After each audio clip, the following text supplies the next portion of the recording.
శివుడి శ్మశానంలో ఉన్నాడు అంటున్నావే, నువ్వు బాగా తిన్నన్నాళ్ళు నిన్ను ఇంట్లో ఉంచుతారు. నీ ప్రాణం పోయిన తర్వాత ఆఖరికి నిన్ను ఆదరించవలసిన వాడు శివుడు ఒక్కడే శ్మశానంలో. అక్కడ ఆయన రావద్దని ద్వారం అవతలకి తన్నేస్తే నువ్వు పడ్డానికి లోకంలో స్థానం లేదు. మీ ఆవిడ పెట్టుకోదు ఇంట్లో, నీ కొడుకు పెట్టుకో ఇంట్లో శవాన్ని. శివుడు స్థానం ఇచ్చాడు కాబట్టి ఎంత శివనింద చేసినా శ్మశానంలో మట్టి అయిపోతున్నావు.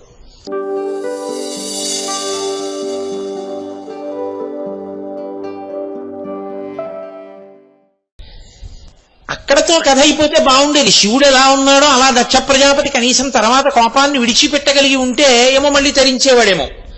అలా వదిలిపెట్టలేదు. కోపానికి ఉన్న గుణం ఏమిటో తెలుసా అండి? నేను మీ మీద కోపడుతున్నాను అనుకోండి, మీరు ఏమీ పట్టించుకోవట్లేదు అనుకోండి, నా కోపం మరింత ఎక్కువైపోతుంది. ఏంటి ఇంత తిడుతున్నా పట్టించుకోవడం ఏంటి అని కోపం ఎక్కువ అవుతుంది. మీరు చాలా బాధపడి అన్నారనుకోండి, నా కోపం చల్లారిపోతుంది కదా. అలా పట్టించుకోకపోయినా కోపం వదిలేశాడు అనుకోండి, పట్టించుకొని వాడి మీద కోపం ప్రయోగించే ఉపయోగం ఏముందిరా, అనవసరం తప్ప అని వదిలేశాడు అనుకోండి, వదిలేసిన వాడు ప్రాజ్ఞుడు కదా. ఆయన చాలా గొప్పవాడు అనమాట అప్పుడు అలా వదిలిపెట్టినవాడు. కానీ లోకంలో అలా ఉండదు. నేను తిట్టాను, బ్రహ్మసభలో శివుడు ఒక్క మాట మాట్లాడలేదు. ఇది బాధ దక్షుడికి. కాబట్టి ఇప్పుడు శివుణ్ణి రెచ్చగొట్టాలనుకున్నాడు. శివుడికి అవమానం చెయ్యాలి, పనికి మాలినవాడు అని లోకానికి నిరూపించాలి. కాబట్టి ఇప్పుడు నేనేం చేస్తానో తెలుసా, నిరీశ్వర యాగం చేస్తానన్నాడు. అసలు శివుడికి నేను హవిస్సు ఇవ్వకుండా యాగం మొదలు పెడతాను. అది మొదలుపెట్టాడు దక్షవాటికలో. మొదలుపెట్టి వాజపేయమును పూర్తి చేసేశాడు నిరీశ్వరంగా. దక్ష ప్రజాపతి యొక్క శక్తికి భయపడి, సాక్షాత్తు బ్రహ్మగారి కొడుకు, పైగా ప్రజాపతులకు అధిపతి, దేవతలందరూ వచ్చారు. ఇప్పుడు ఆయన వాజపేయం చేశాడు అన్న విషయం పరమశివుడికి తెలుసు. ఆయన ఏమీ మాట్లాడలేదు. చిత్రం ఏమిటో తెలుసా అండి, విష్ణువు రాలేదు ఆ యాగానికి. ఎందుకు రాలేదు? ఎప్పుడూ శివకేశవులు ఒకటే. ఆయనకి తెలుసు ఆ యాగం ఏమవుతుందో. హవిస్వరూపమైనటువంటి శివుణ్ణే వదిలిన యాగం ఎలా పూర్తవుతుంది? అందుకని విష్ణువు రాలేదు. ఆయన ఊరుకున్నారు. విష్ణువు రాలేదంటే శివుడు రాలేదు. తత్వరీత్యా అది ఒకటే పదార్థం, అదే చెప్తారు కూడా విష్ణువు తాఠన. కాబట్టి మిగిలిన దేవతలందరూ వెళ్ళారు. ఇది ఎలా ఉంటుందంటే, ఏమైనా అనుకుంటారు బాగుండదు కదండి అని పిలవడం, లేకపోతే భయపడుతూ ఉండడం, వెడుతూ ఉండడం, ఇది ఎలా ఉంటుందో మనకి దక్షయజ్ఞం చూపిస్తుంది. అలాగే వెళ్ళారు వాళ్ళందరూ. ఎందుకంటే శివుడు ఎలాగో పట్టించుకోలేదుగా. ఒకవేళ పట్టించుకున్నాడు, మనకేం గొడవ? ఏమంటే ఈయన రమ్మన్నాడంటే ఏదో వచ్చాం, మాకేం తెలిసిలే, అల్లరి చేసా, వాళ్ళు కొట్టుకుంటారు, చూసి వచ్చేయచ్చు. శివుడు రాలేదు, మనకేం గొడవ? దక్ష ప్రజాపతి పెట్టిన ఆనందం వచ్చేస్తాం. అలా ఆలోచించేటటువంటి ఇంకా కొంతమంది మనస్తత్వం ఎలా ఉంటుందో తెలుసా అండి? అక్కడికి వెళ్ళి దక్షుణ్ణి శివుడి గురించి కదిపి తిడుతుంటే విని, అవునయా నిజమే, మీ అల్లుడు ఏమిటో పాపం అలాంటి వాడు దొరికాడు నీకు అనేవాడు. అలాంటి దానికోసం వెళ్ళేవాళ్ళు ఉంటారు. కొంతమందికి మీరు చూడండి అదే కార్యంగా ఉంటుంది. నేను కొంతకాలం ఒకడిని చాలా సన్నిహితంగా నాతో ఉండి వాడి కర్మ కొద్దీ వాడు నాకు దూరంగా పోయాడు అనుకోండి, వాడి గురించి ప్రశ్నించడమే ఎక్కువగా ఉంటుంది కొంతమందికి. ముందు మనం ఉండి ఏం సాధించుకుంటున్నాం అన్నదానికన్నా ఊడిపోయిన వాడు ఎవడుంటాడో వాడి గురించి ఎక్కువ విచారణ చేస్తుంటాడు. అది లోకం యొక్క సహజమైన పోకడ, అదో బలహీనత అన్నమాట. తమ యొక్క కార్యాన్ని మరిచిపోయి ప్రవర్తిస్తూ ఉండడం. అలా దేవతలందరూ అక్కడికి చేరి ఆ దక్షవాటి ఎందుకు కూర్చుని ఉన్నారు. జరుగుతోంది యజ్ఞం. భృగువుని బ్రహ్మస్థానంలో కూర్చోబెట్టాడు. ఎందుకని ఆయన తిట్టాడు శివుణ్ణి ఈయనతో పాటు గొంతు కలిపి, అందుకని ఆయనకి బ్రహ్మస్థానం ఇచ్చాడు. ఆయన యజ్ఞం చేస్తున్నాడు, జరిగిపోతుంది. చిత్రం అంతా ఎక్కడుందో తెలుసా అండి? మనకి వేదం ఒక రహస్యాన్ని చెప్తుంది. శివా విశ్వస్య భేషజీ, శివా రుద్రస్య భేషజీ అని. అభిషేకం చేసేటప్పుడు చిట్ట చివర అష్టమానువాకం దాటిపోయిన తర్వాత ఈ మంత్రం చెప్తాం. ద్రాపేయం ధస్వస్పతే దరిద్రం నీలలోహిత అన్న మంత్రాల తర్వాత వస్తుంది. ఈ రెండు మంత్రాలు వస్తాయి. భేషజీ స్త్రీలింగం. శివా విశ్వస్య భేషజీ. శివ అంటే శివుడు, శివా అంటే ఆయన శక్తి పార్వతీదేవి. ఆవిడ విశ్వస్య భేషజీ లేదా విశ్వాహ భేషజీ. ఆవిడ ఈ విశ్వమునకంతటికీ ఓషధి. వ్యక్తి స్థాయిలో కానీ సమాజ స్థాయిలో కానీ ఓ రోగం వచ్చిందనుకోండి, ఓషధి వేసుకుంటే రోగం పోతుంది. అలా అందరికీ ఓ రోగం వచ్చిందనుకోండి, ఆవిడ తీరుస్తుంటుంది ఆ రోగాన్ని. ఇప్పుడు వీళ్ళందరికీ ఓ రోగం వచ్చింది. ప్రజాపతులకు, దేవతలకు, మనుష్యులకు అందరికీ ఏమిటి? శివుణ్ణి తిట్టడం అనేటటువంటి కొత్త జబ్బు ఒకటి వచ్చింది. ఇప్పుడు ఈ జబ్బు పోవాలి. ఆయన పట్టించుకోడు, ఆయన శివుడు. ఆయన ఏ కారణం చేత కూడా పట్టించుకున్నాడనుకోండి, ఆయన ద్వంద్వములకు లొంగిపోయిన వాడు అవుతాడు. ఆయన కోప్పడిపోతే ఎలాగా? అందులో ఆయన కోప్పడ్డా ఆయన అలాగే ఉంటాడు, హాయిగా ఉంటాడు. ఆయన వాటిని పట్టుకుంటే కార్యం ఎలా నడుస్తాయి? అందుకని ఆయన తన పనిలో తాను నిమగ్నమై తనలో తాను రమిస్తూ ఉంటాడు. రమించలేకపోయిన వాడెవడు? అక్కడికి వెళ్ళి కూర్చున్నవాడు. కాబట్టి ఇప్పుడు పార్వతీదేవి శివ విశ్వస్య భేషజీ, లోకమునకు ఒక పాఠం చెప్పించాలి. లోకానికి పాఠం చెప్పించాలంటే అమ్మే కొట్టేస్తే బాగుండదు. శివా రుద్రస్య భేషజీ, ఆవిడేం చేస్తుందో తెలుసా అండి? శివుణ్ణి రుద్రుడిగా చేసేస్తుంది. అంటే శివుడికి ఎనలేని కోపం తెప్పిస్తుంది.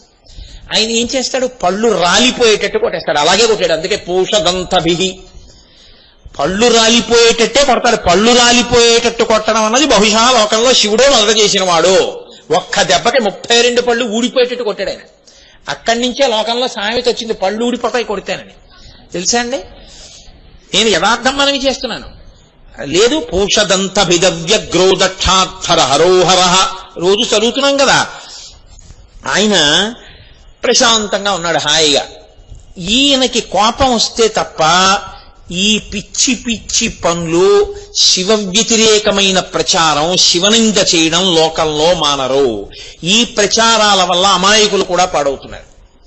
కాబట్టి ఇలాంటి ప్రచారాలు చేసేటటువంటి వాళ్ళ యొక్క తుదముట్టించడం అన్నది ఒకసారి చేస్తే, వాళ్ళకోసారి బుద్ధి చెప్తే ఇంకెప్పుడు శివనింద జరగదు లోకంలో. అది జరగాలంటే ఈ రుద్రుణ్ణి చెయ్యాలి అనుకుంది ఆవిడ. కాబట్టి ఇప్పుడు ఆవిడేం చేసిందంటే ఒక చిత్రమైనటువంటి నాటకాన్ని సృష్టించింది. లేకపోతే ఆయన్ని విడిచి ఆవిడ ఎడుతుందా? మహాపతివ్రత ఆవిడ కావాలా అవన్నీ? ఆవిడ అలా కోరుకునేది కాదు. ఆవిడ ఇంటి పేరే విడిచిపెట్టి వచ్చేస్తుంది ఆడపిల్ల. అలాంటిది పెడుతుంది ఆవిడ. ఆవిడ అంతఃపురంలో సౌధంలో నిలబడి ఉంది. ఓహో వెళ్ళిపోతున్నాయి దేవతల యొక్క విమానాలు, ఋషుల యొక్క విమానాలు అన్నీ వెళ్ళిపోతున్నాయి. ఆవిడ ఏమీ తెలియని దానిలా పక్కనున్న ప్రమథగణాలను అడిగింది, ఏమిట్రా ఇన్ని విమానాలు ఎడుతున్నాయండి అంటే వాళ్ళన్నారు, అమ్మా మీ నాన్నగారు యజ్ఞం చేశాడు, వాజపేయం అయిపోయింది, కానీ నిరీశ్వర యాగం ఆయన చేసేశాడు. ఇప్పుడు బృహస్పతి సంబంధమైనటువంటి యాగాన్ని ప్రారంభం చేశాడు, ఆ యాగం అవుతోందమ్మా అన్నారు. ఆవిడ వెంటనే పరమేశ్వరుడి దగ్గరికి వెళ్ళింది. ఎంత చమత్కారంగా అడిగిందో తెలుసా అండి? ఆవిడేమీ కోప్పడలేదు. వెళ్ళండి, శంకరా మీరు సర్వజ్ఞులు, మీరు ఈ లోకములన్నింటినీ సృజించిన వారు, మీరు త్రిగుణాతీతులు, కాబట్టి మీకు అందరూ బిడ్డలే, మీకు ఎవరు ఏం చేసినా మీకు కోపం రాదు, మీరు తట్టుకోగలరు. నేను ఆడపిల్లని కదూ, ఒక తండ్రికి కూతుర్ని కదూ. ఆవిడ ఇంకొకలా మాట్లాడుతోంది. శివా విశ్వస్య భేషజీ, ప్రయోజనం సాధించే మార్గంలో మాట్లాడింది. కాబట్టి తండ్రి యజ్ఞం చేస్తుంటే వెళ్లకుండా ఎలా ఉంటుంది ఆడపిల్ల? ఆ యజ్ఞము కనుగొనగా దేవతలను విభుదులు అరిగదరదిగో, నాకును వేడుక పుట్టెడున భవ. ఆ యజ్ఞం చూడడం కోసమని అదిగో దేవతలు, విభుదులు, బ్రాహ్మణులు, ఋషులు అందరూ వెళ్ళిపోతున్నారు. నాకు కూడా వెళ్ళి ఒక్కసారి ఆ యజ్ఞం చూడాలనుంది. కాబట్టి శివ నేను కూడా వెడతాను. మీరు మన్ని పిలవలేదుగా, వాళ్ళందరికీ ఆహ్వాన పత్రాలు పంపించాడు మీ తండ్రి, అందుకని వెడుతున్నారు. మనకు ఆహ్వాన పత్రం రాలేదే, పోనీ పోస్టల్ మిస్ అందాం అనుకుంటే వాళ్ళందరికీ దూతలతో కబుర్లు చేశాడు. మనకి దూత రావాలిగా, మనం ఎక్కడికి వెళ్ళలేదుగా తాళాలు వేసుకుని. మరి మన ఎవరు పిలవలేదు అంటే మనం రావడం ఇష్టం లేదనే కదా. అందుకని మనం నువ్వెందుకు పార్వతి వెళతానంటావు అంటారేమో. ఎప్పుడూ కూడా లోకంలో ధర్మం అన్నది ఒకటి ఉంది కదా. ఆయన వృషభవాహనుడు కదండి, ఆయన ధర్మాన్ని అధిరోహించి ఉంటాడు. ధర్మం అంటే ఆయనకి ప్రీతి. కాబట్టి ఆవిడంది, అనయము పిలువక యుండన్ జనక గురు సుహృత్ జననాయక గేహములకు చనుచందురు పిలువకున్న సజ్జనులధిప. పిలవకపోయినా 4 ఏళ్లకు వెళ్ళొచ్చు. జనక తండ్రి గారు పిలిస్తేనే వెళ్ళాలని ఏం లేదు, పిలవకపోయినా వెళ్ళొచ్చు. పేరంటానికి తండ్రి గారు ఏదైనా యజ్ఞయాగాది క్రతువులు చేస్తుంటే వెళ్ళొచ్చు. జనక గురు, గురువు గారి ఇంట్లో ఏదైనా పెద్ద శుభకార్యం జరిగితే గురువు గారు పిలవక్కర్లేదు, శిష్యులు బిడ్డలు లాంటి వాళ్ళు వెళ్ళొచ్చు. జనక గురు సుహృత్, సుహృత్ అంటే మంచి స్నేహితుడు. మంచి స్నేహితుడు చూడకుండా ఉండలేడు. కాబట్టి సుహృత్ ఆయన ఇంటికి వెళ్ళొచ్చు, సుహృత్ ఇంటికి ఈయన వెడుతుంటాడు. కాబట్టి సుహృత్ జననాయక. జననాయక అంటే రాజ్యాన్ని పరిపాలించేటటువంటి ప్రభువు ఏదైనా కార్యం చేస్తుంటే ప్రజలు వెళ్ళొచ్చు. కాబట్టి ఈ నాలుగిళ్ళకి వెళ్ళొచ్చు, ధర్మం ఉంది. కాబట్టి నన్ను పిలవలేదు అని మీరు అనకూడదు, నేను వెళ్ళొచ్చు. నిజంగా ఆవిడంత వెంపర్లాడి వెళ్తుందండి? కాదు. ఆవిడ వాళ్ళకి ఒక నీతి చెప్పడానికి, ఒక మార్గాన్ని చూపించడానికి, ఇలాంటి పనులు చేయకూడదని చెప్పడానికి ఆవిడ ఎడుతోంది. శివుణ్ణి రుద్రుణ్ణి చేయడానికి ఎడుతోంది ఆవిడ. కాబట్టి జననాయక గేహములకు చనుచుందురు పిలువకున్న సజ్జనుల ధిప. పైగా ఆ యజ్ఞాన్ని చూడడం కోసమని నా అనుజులు ప్రేమతోడ భర్తలతోడన్ ఒత్తురు. నేను పోయినా వారి నచట చూచుట కుదురు. మీరు నన్ను అనుమతిస్తే నా అనుజలు అంటే నా చెల్లెళ్ళు అందరూ కూడా అక్కడికి వస్తారు, నా అక్కయ్యలు వస్తారు. నేనప్పుడు వాళ్ళ ప్రియ భర్తలతో కలిసి వస్తారు. నేను వెడితే చెల్లెళ్ళని బావగారులని అందరినీ ఓసారి బంధువుల్ని చూసొచ్చేయడం కుదురుతుంది. మళ్ళీ వాళ్ళందరిళ్ళకి వెడదామంటే ఓ ఇబ్బంది ఒకటి ఉంటుంది.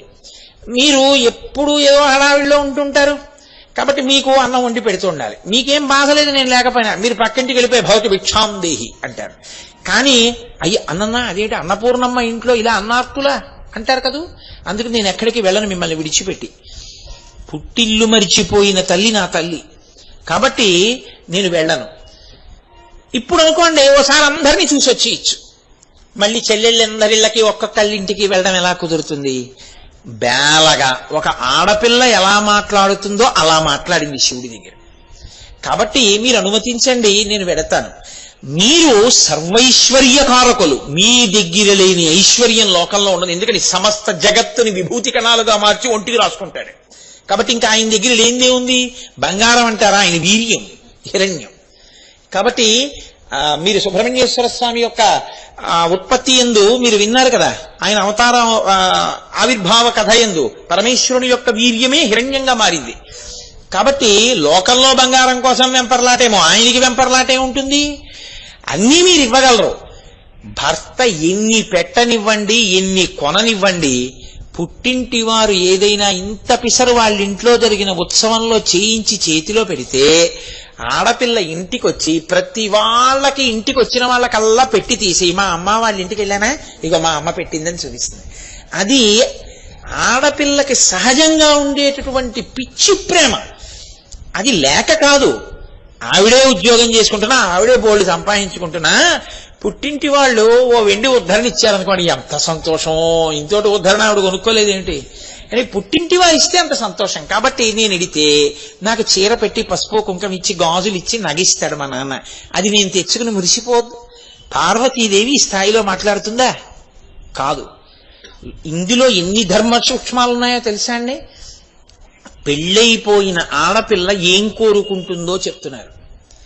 పెళ్ళైపోయిన ఆడపిల్లకి పరమ సంతోషం అన్నది ఎప్పుడో తెలుసా అండి?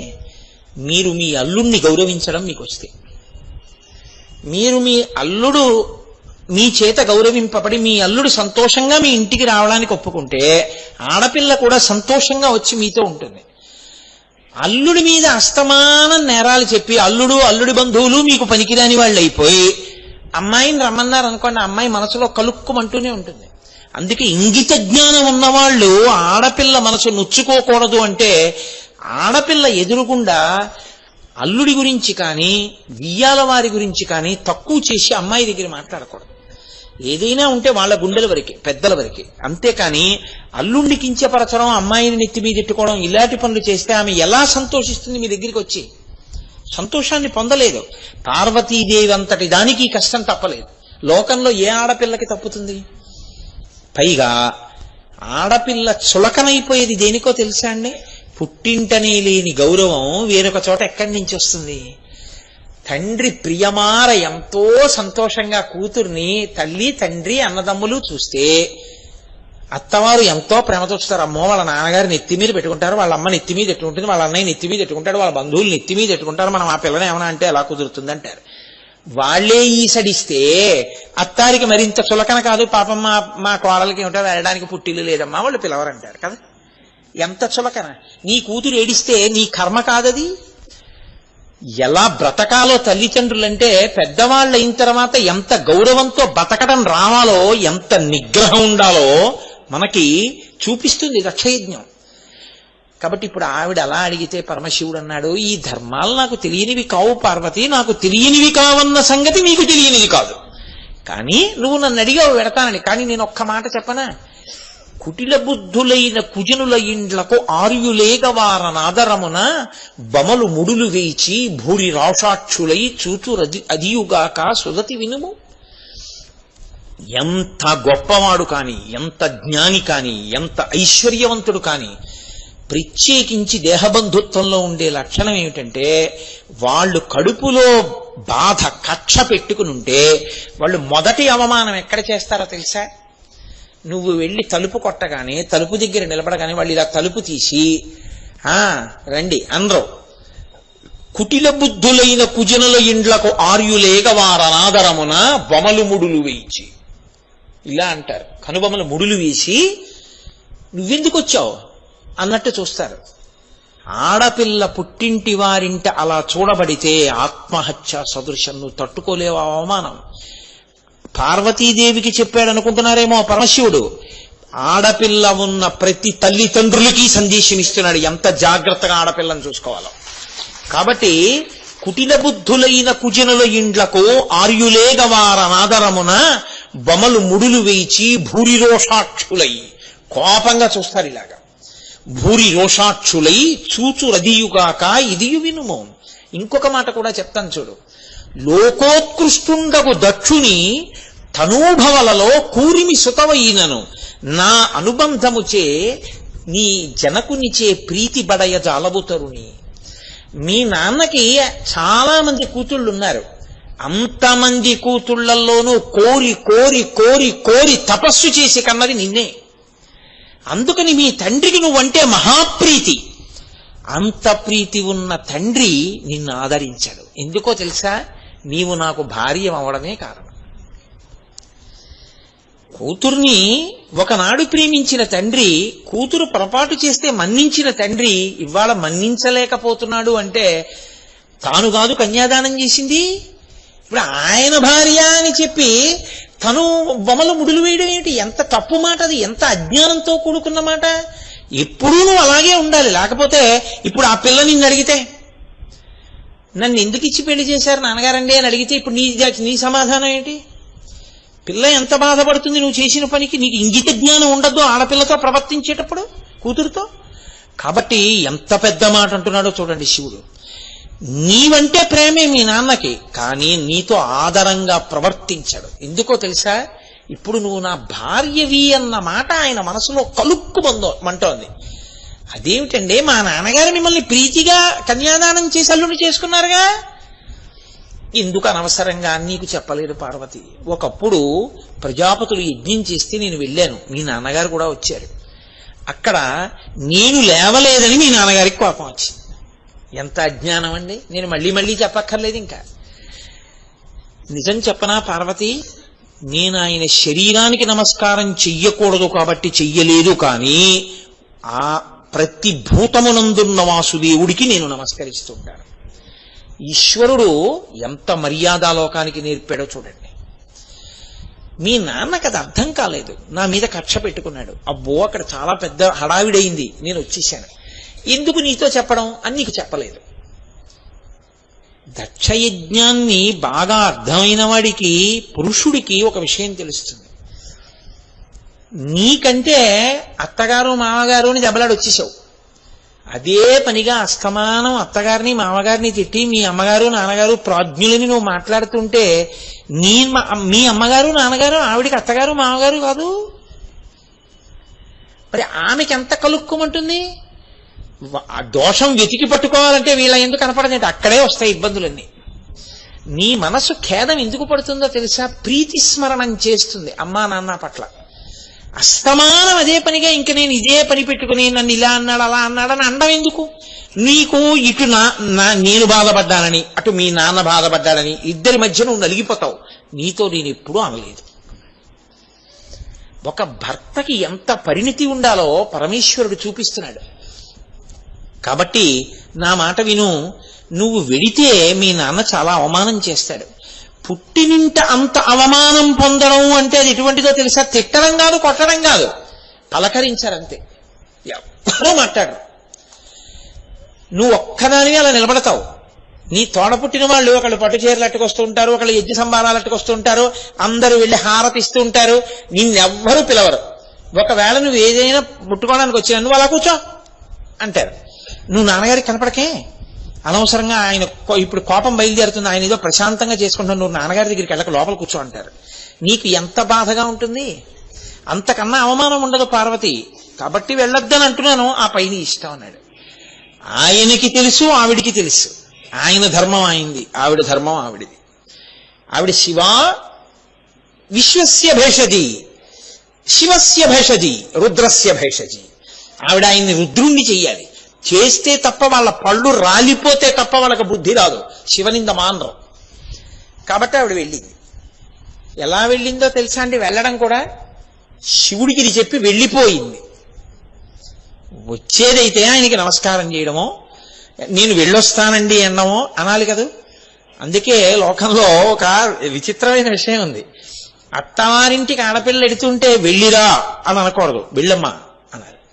ఇతరుల విషయంలో వెళ్ళిరండి అనాలి. ఎందుకంటే ఆడపిల్లని వెళ్ళిరా అన్న మాట నువ్వు అనకూడదు, వెళ్ళు, అదే శాశ్వత స్థానం. అంటే అసలు రావడం ఇష్టం లేనంతగా మమేకమై అక్కడ ఉండిపోవాలి ఆడపిల్ల, అదే నువ్వు కోరుకోవాలి. నీకెందుకు అక్కడ ఏమున్నాయో, వాళ్ళు అలా ఉండిపోతే నీకు చాలు. అది లోకధర్మం, సనాతన ధర్మం అలాగే మాట్లాడుతుంది. కాబట్టి మహానుభావుడు అన్నాడు, నీ ఇష్టం. ఆవిడ నేను వెడుతున్నానని లేదు, నేను వస్తానని లేదు, చటుక్కుని తిరిగి ఆవిడ వెళ్ళిపోతాను. ఆయన అన్నాడు, అలా ఒక్కతే వెడితే నాకు అవమానం. ఎందుకని?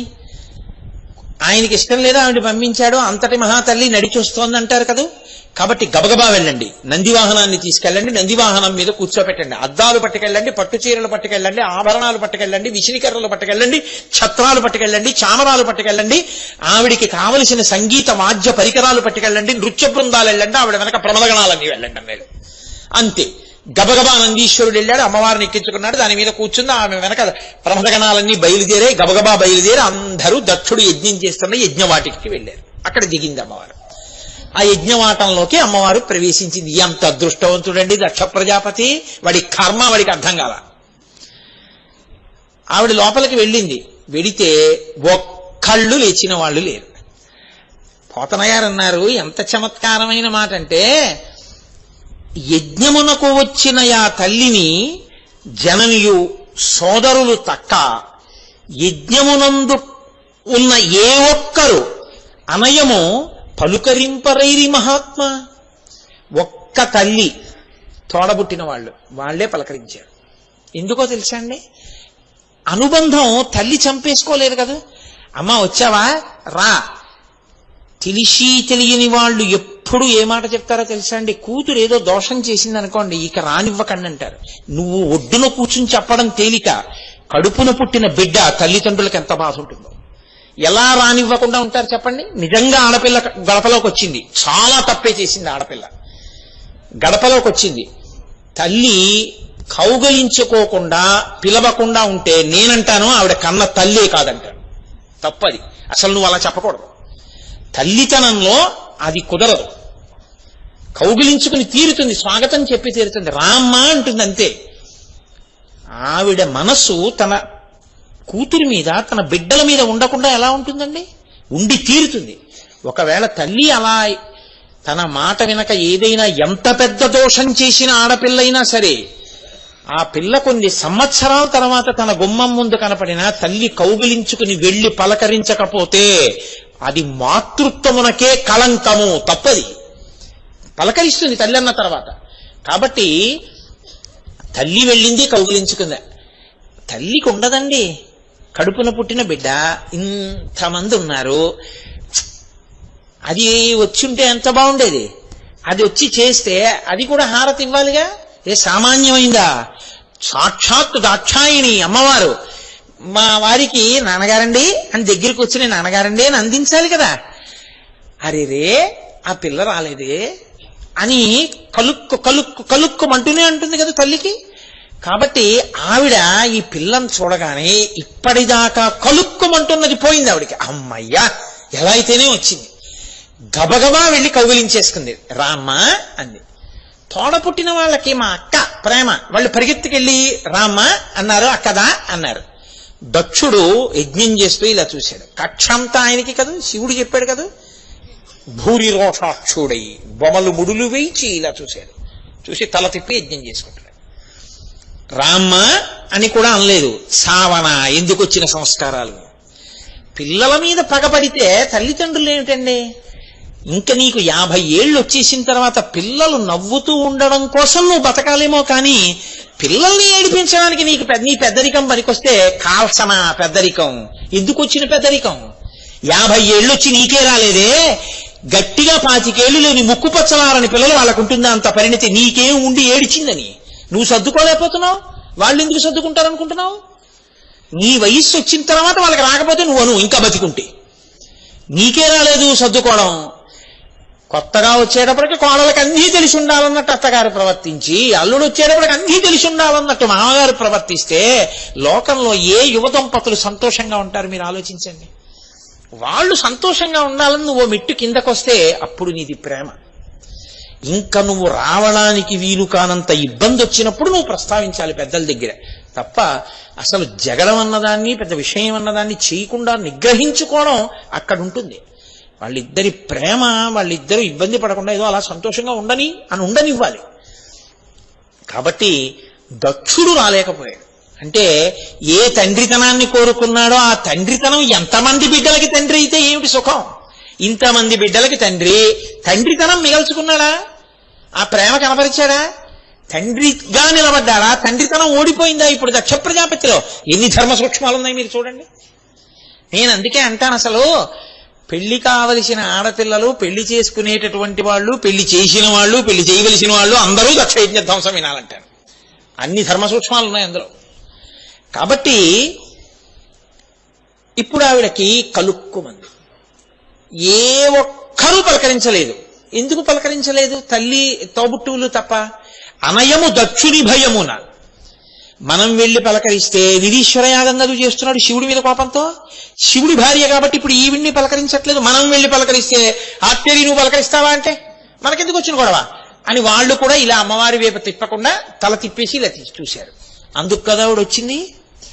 ఇలా తలలు తిప్పుతారా దక్షుడికి బుద్ధి చెప్తారా ఇది చూడ్డానికే వచ్చింది ఆవిడ. శివా విశ్వస్య భేషజీ మందు వెయ్యాలి కదూ. ఆవిడ వెళ్ళి నించుంది దక్ష ప్రజాపతి దగ్గర.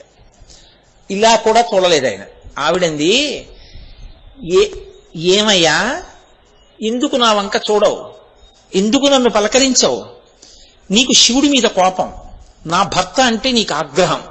ఏమిటి నీకు ఆగ్రహం నా భర్త అంటే?